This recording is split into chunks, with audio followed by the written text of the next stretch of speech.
How you doing, YouTube? Matt Massa Beer Reviews, back with yet another review. A little bit of collab hopeful goodness here in the form of Transcend Beer Crafters, LaBonnes Markets, and the Big Dipper Ice Creamery. It'd be their Bada Bing. Yeah, milk stout.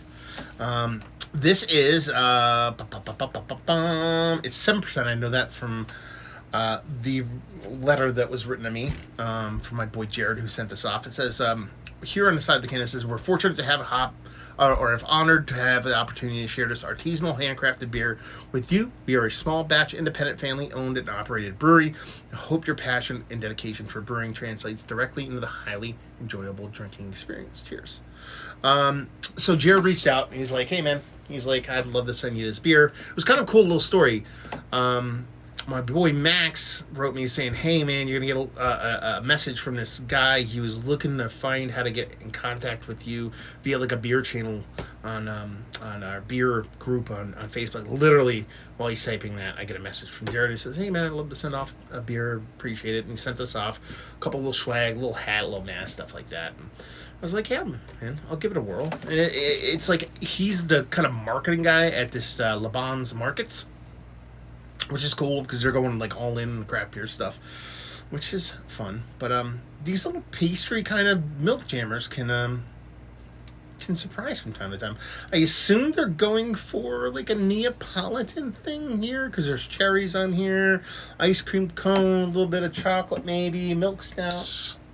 See what's what. Bada Bing. Here's a little fun fact for all you keeping score at home. So, what do you think of when you think of Bada Bing? You think of Bada Bing. And when you think of Bada Bing, you think of Sopranos.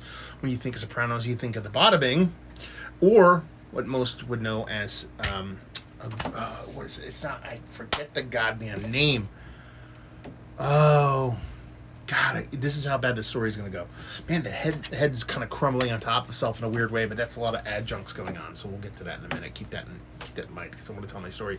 So the strip club that was used, it's not Satin Dolls. I know it's not Satin Dolls. Is it Satin Dolls? I am 45 years old. When I was 17 years old, I worked at a sheet metal company. 16 and 17. Worked for a sheet metal company. Basically, we fabricated sheet metal, and we installed these stripper poles in that strip club. So as a 17-year-old, I was in that strip club. There you go. There's a fun story for you. Anyway, dissipated really quick, the head, but that's your adjuncts at play. Label-wise, it's all right, you know. I'm not going to say I like it. I'm not going to say I hate it. I'm not going to say I like it. So, head dissipated really quickly on a pretty jet black beer. Let's see if we can get a nose. Vanilla. But the vanilla definitely comes off like kind of like a vanilla ice cream as opposed to just straight up vanilla beans. So I like that. You get your milk stout at play. You got that little bit of kind of added vanilla to it, so it kind of brings it home. It's that kind of ice cream vibe. There's a little bit of soft chocolate underneath. It might be a little bit bigger for most people out there. Fun fact, I've said this before, I have a really hard time differentiating chocolate and vanilla on the nose of beers. This is something I have a hard time doing.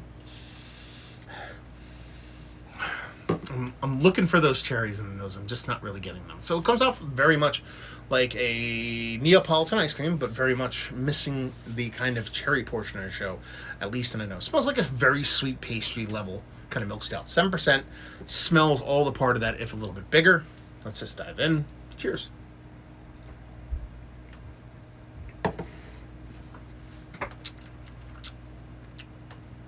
Okay. So, the first thing that really comes and jumps out to me, opposed to the vanilla, because that's the star of the show here, we're going to talk about that, is a roasted malt. I really appreciate it. I mean, this is a very sweet beer. 7% pastry stout, ice cream leaning beer. You expect it to be sweet. No shit, Sherlock. But there's this nice soft roastiness to it. A bit of roasted malt. Brings a little bit of like soft, undersweetened baker's chocolate kind of vibe to it, so I dig that. The vanilla, like I said, elephant in the room. It's big. It's huge vanilla. Definitely leans heavily in that kind of vanilla ice cream direction, so it kind of plays well for this style of beer. Probably a little bit too much vanilla for me as far as my taste when it comes to beer, but for this styling of beer, it kind of makes sense, so I'm not going to sit here and poop on it. And there is a little bit of a maraschino cherry thing going on here. Almost like you took this beer, you took a vanilla, roasted malt vanilla stout, and you put a little dollop of a little maraschino cherry juice in there. Nothing too heavy, not like cherry Coke level cherry, but enough to let you know that's around. Done and done. Mouthfeel's nice. It's not thick and creamy and fluffy. I kind of like these beers that lean a little bit heavier in the mouthfeel. It gives you a little bit more of a kind of dense confectionery kind of feel when it comes to this, because you're thinking about ice cream, you're thinking about this kind of Neapolitan thing, this ice cream cone with cherries. You want the softness to it. It has a little bit of kind of, it's not thin, but it lacks that kind of softness that would bring that kind of mouthfeel home.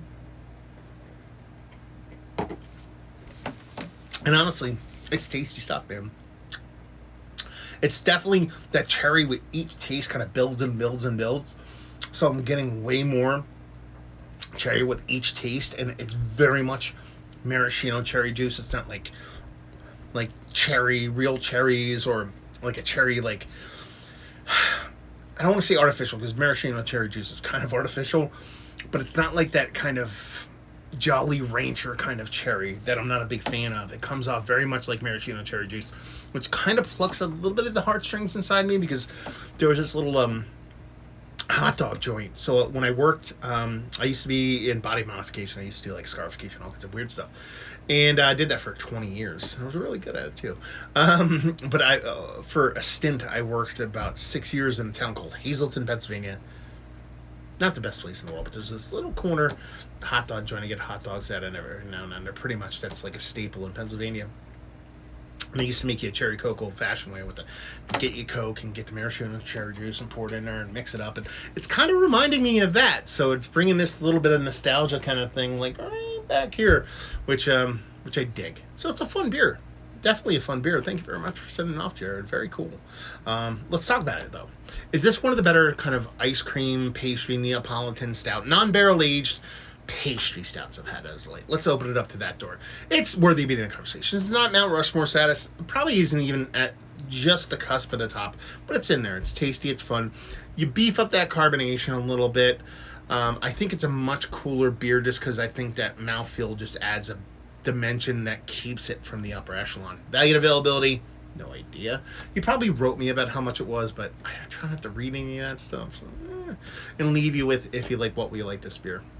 If you like pastry stouts, but you like them to lean in that cherry direction. Like I said, I kind of started off not much on the nose, got a little bit in the taste, but each subsequent sip, I got more and more of that maraschino cherry thing. So if you like ghetto hot dogs from the corner store that would make you real cherry Cokes, and you like Neapolitan ice cream, you'll like this. So there you go. Another review in the book. So yeah, go check out. I'm going to call out LaBonnes specifically because that's what Jared sent it from, and that's where he works. So go check those guys out. I'm sure you have a pretty fun kind of beer selection there. And hopefully you guys enjoyed the review. Down there if you want to talk about it. Massive Beers if you want to check me out doing the social media stuff. Beer Massif if you want to check me out doing the whole podcasting thing. And hopefully you guys enjoyed the review. Hopefully enjoying a little bit of ice cream beer right now. Hope to see you next time. Cheers.